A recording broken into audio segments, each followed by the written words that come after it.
Et j'allais voir une amie et je disais, il s'agissait d'une personne.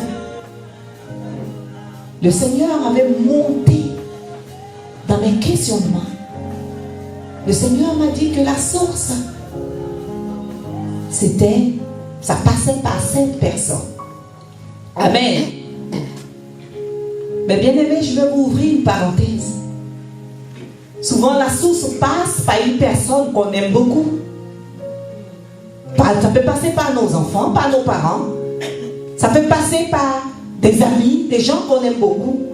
Mais lorsque Dieu pointe du doigt la source, tu te mets en doute, tu dis non, ça ne peut pas être possible. Ça ne peut pas être par cette personne, alléluia. Ça ne peut pas être cette personne. Et lorsque tu commences à raisonner comme un humain, Dieu dit que nous sommes des dieux. Parce qu'un Dieu ne peut engendrer que des dieux. Et lorsqu'il te parle par ton esprit, par son esprit, et qu'il te dit que voici une chose, Dieu veut que tu sois connecté à ce qu'il te dit. Et que tu identifies quelle est la main, quelle est la source de la douleur. Alléluia. Parce que souvent nous disons ça ne peut pas. Si c'était mon père ou c'était ma mère, peut-être qu'elle allait bien, peut-être me tuer. N'est-ce pas, le jour où elle m'a mise au monde. Amen. Mais tu n'as pas encore identifié que c'est parce que la grâce de Dieu te couvrait. Dieu voulait que tu sois mature. Dieu voulait que tu atteignes le point par lequel il peut parler et tu pourras comprendre. Il veut que tu enlèves ton raisonnement et que tu partes avec son raisonnement. Alléluia. Et lorsque tu commences à penser, oh c'est mon père, oh c'est ma mère, c'est ma soeur, comment ça se peut? C'est pas possible, alléluia. Alors Dieu te laisse dans ton questionnement jusqu'à ce que tu puisses identifier qui est la base. Amen. La première fois, j'ai aussi fait ça, j'ai douté. Et après, le Seigneur a commencé à insister. J'étais chez cette amie et je lui ai dit, souvent le Seigneur va utiliser des gens qui n'ont rien à voir dans ton histoire pour seulement te donner un indice. Alléluia.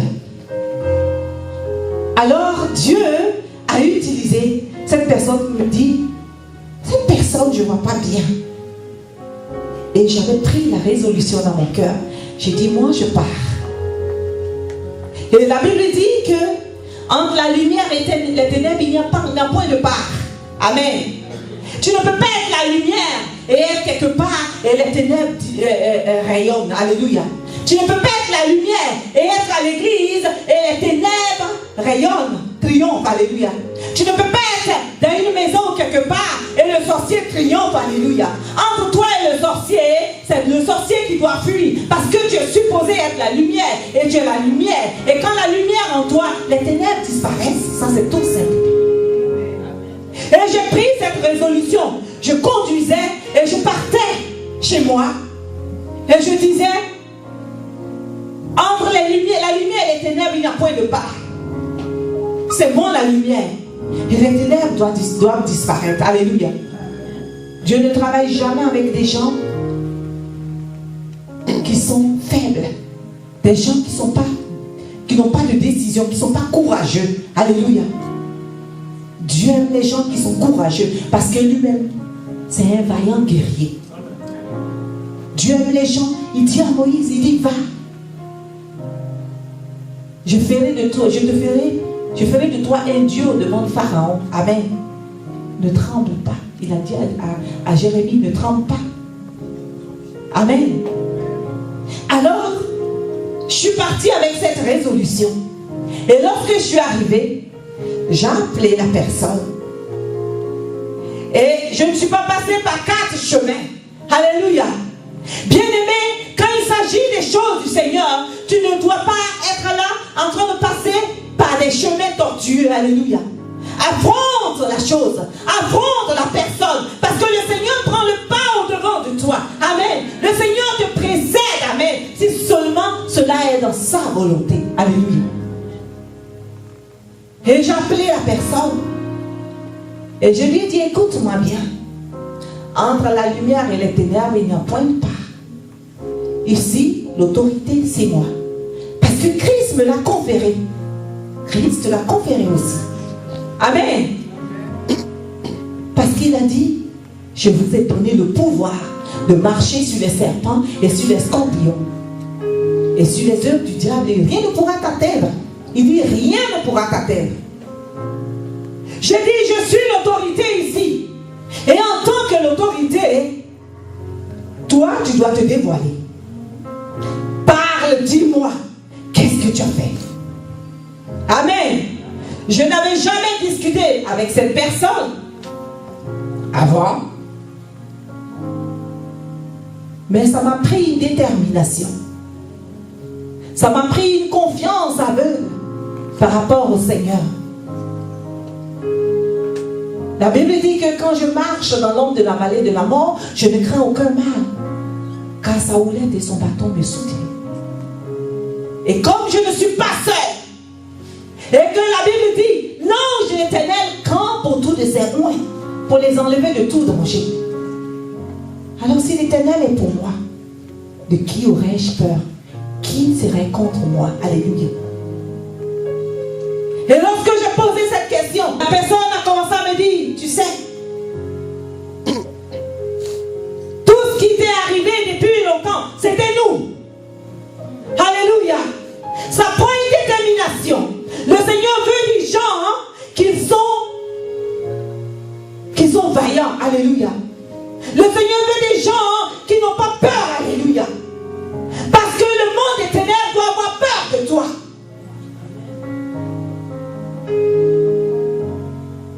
Ça prend une détermination.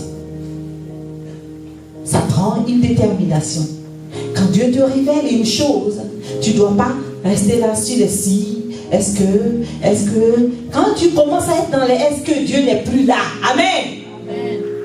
Et c'est ainsi qu'il a dit, tout ce qui se passe ici, c'est nous.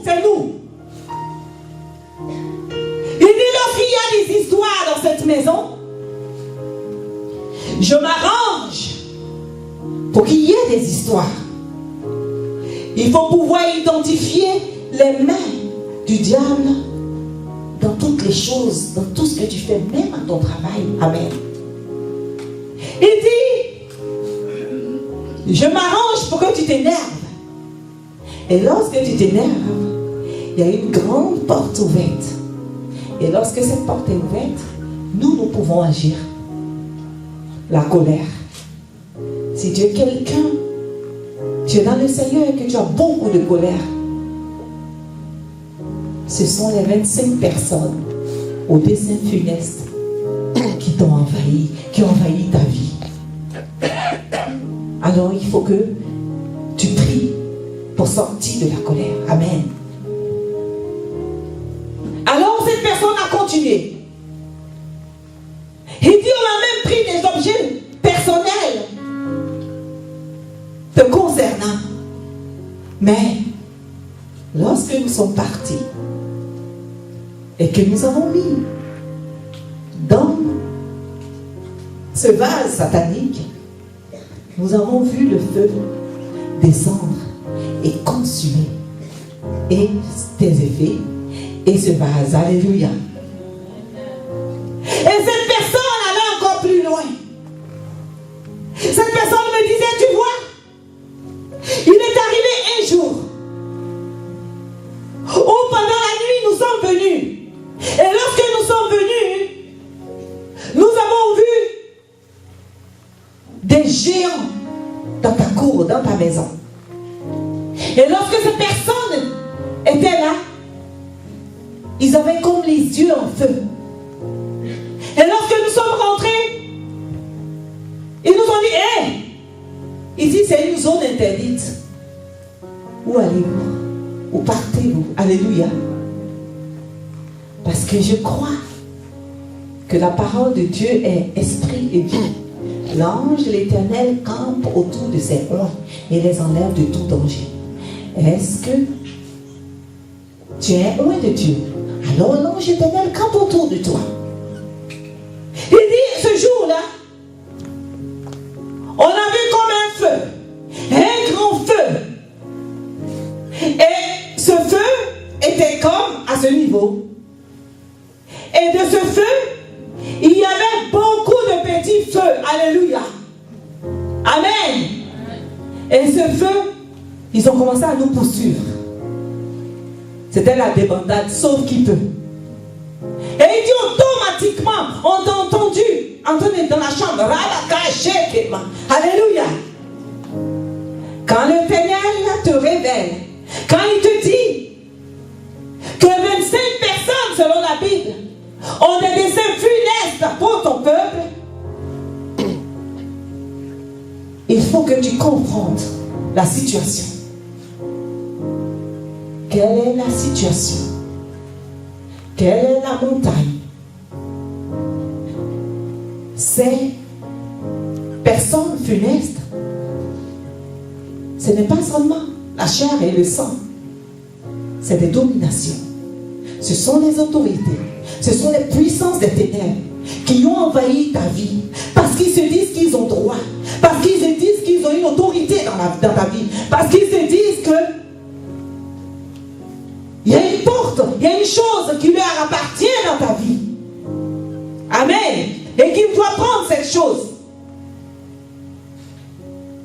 Mais le Seigneur pointe du doigt et il dit dans sa maison, dans cette église, voici les œuvres de l'ennemi.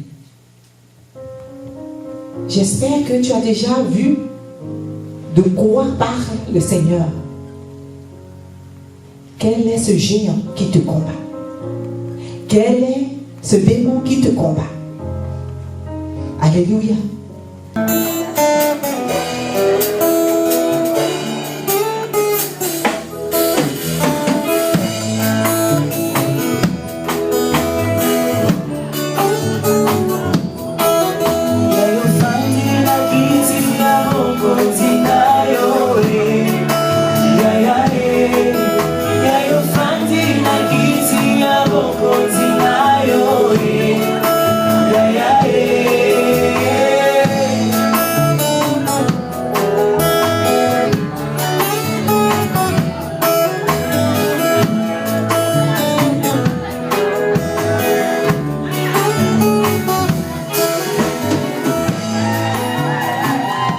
Eu fui na moto bonita.